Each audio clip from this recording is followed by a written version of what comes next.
Greetings. Hope this video finds you well and prospering. Check this out. Fellas, yeah, stay groomed. Ladies, stay feminine. Look here. I love telling manifestation stories because I have so many. This is one of my favorites because it just went so smoothly.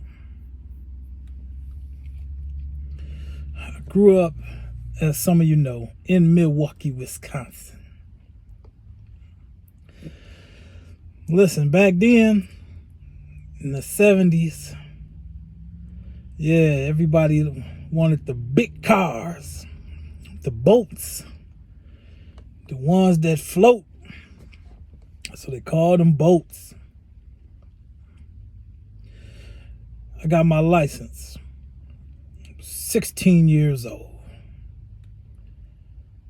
At the time, a bunch of the guys my age in high school was going out and getting Cutlass Supremes. I said, shit, I like that. My cousin, man, I'm going to give me a Cutlass. So back then, you go in classified section. The car was so common at the time. You could go in the classified sections and find one for $100. Yeah. I graduated in 1987.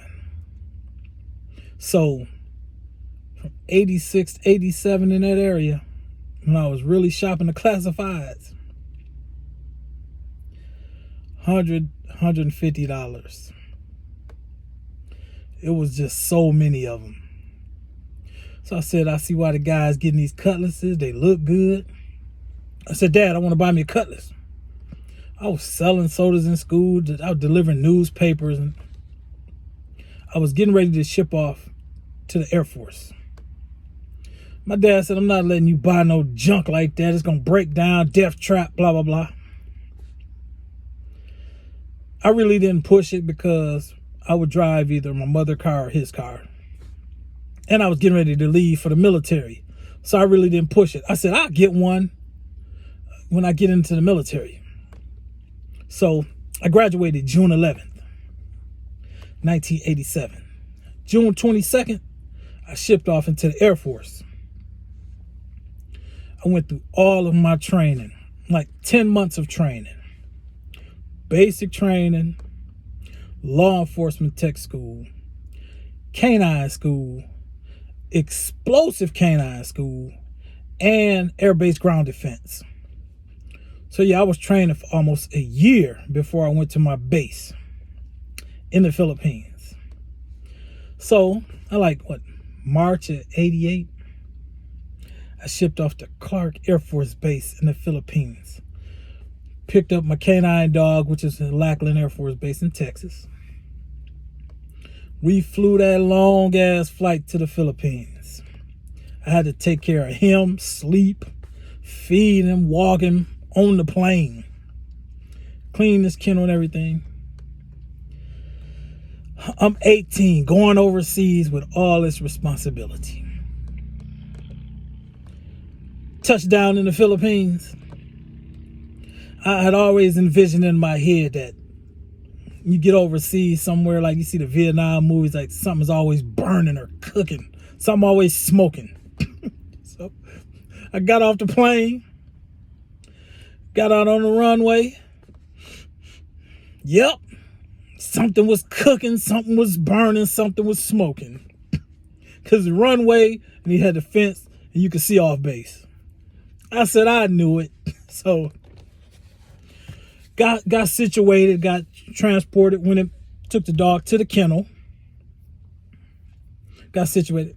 A lot of canine handlers go right from canine school to Korea or the Philippines. Right out of canine school, but right out of canine school, I went straight to explosive detection dog school.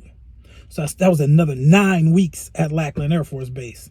So all the guys I went through canine school with, they were gone. Most of them Korea and the Philippines. So I reunited with a bunch of them in the Philippines. And my buddy Carol. He came and picked me up. He was at the dorm. Boom, boom, boom. He said, what do you want to do? I said, take me to the car lot. Most guys get there, they want to go downtown and party with the women. I said, take me to the car lot. He said, I know where it is. He had a nice Camaro, black Camaro, super clean. Jumped in, took me to the car lot. Whoop. Got to the car lot. Guess what was sitting at the car lot? A 77 Cutlass. I said, wow. I said, that's my car right there. I want that. Okay, so at the time, young airman, you making money, you ain't spending it like that. So the bank, they're going to finance it, credit union, they're going to finance it. So I went to the bank. I'm going to finance this car. It's okay, but I wanted to get the owner to come down on the price. $2,500. I'm coming from a place where the cars is $100. I get to the Philippines, it's $2,500. So I'm like, what? I said, we come down on the price? It said no. I said, well, forget your Cutlass then. I was going to go and buy a Ford Granada. White, clean, 4-door maroon interior. The Cutlass 2-door with the white with the maroon interior. So similar cars, but I said, man, you ain't going to come down on the price. The Granada was a little cheaper. So I was like, I could ride in that. That's clean. The bank said, we're not going to we can't finance that year for that amount of money. I said, dang, okay. I said, well, I'm approved for the Cutlass. I was like, that's the car I want.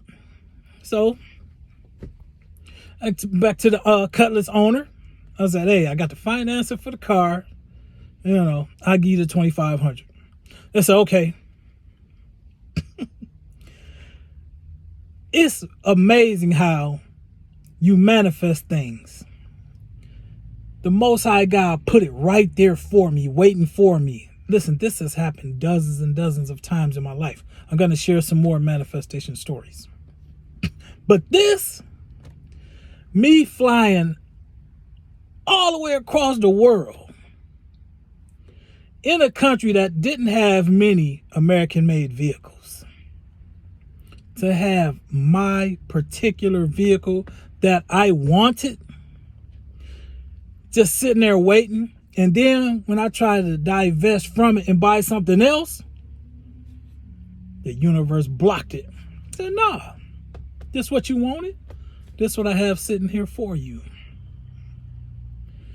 Man, listen, I got that car. Everybody loved my car. People would come and borrow my car. The 77 Cutlass.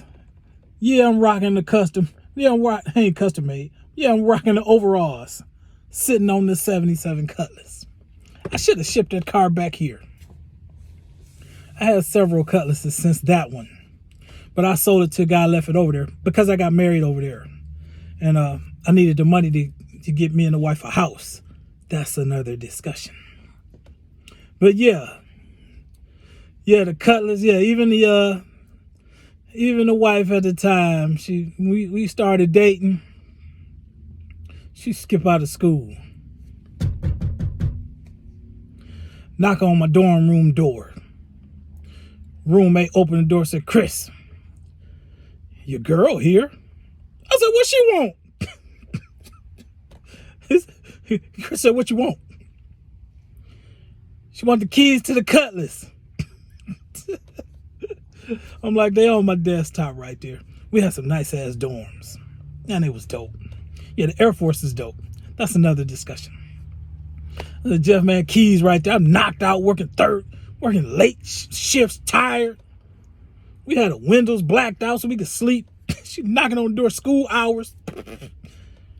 Give her the keys, man. She go on. Girl, ain't you supposed to be in school? You skipping out to come get my car. Which eventually became her car too. Yeah. But yeah, listen. You can manifest things. Trust me. Listen, I got dozens and dozens of receipts to show y'all. Yeah. The Most High God is the truth. Peace.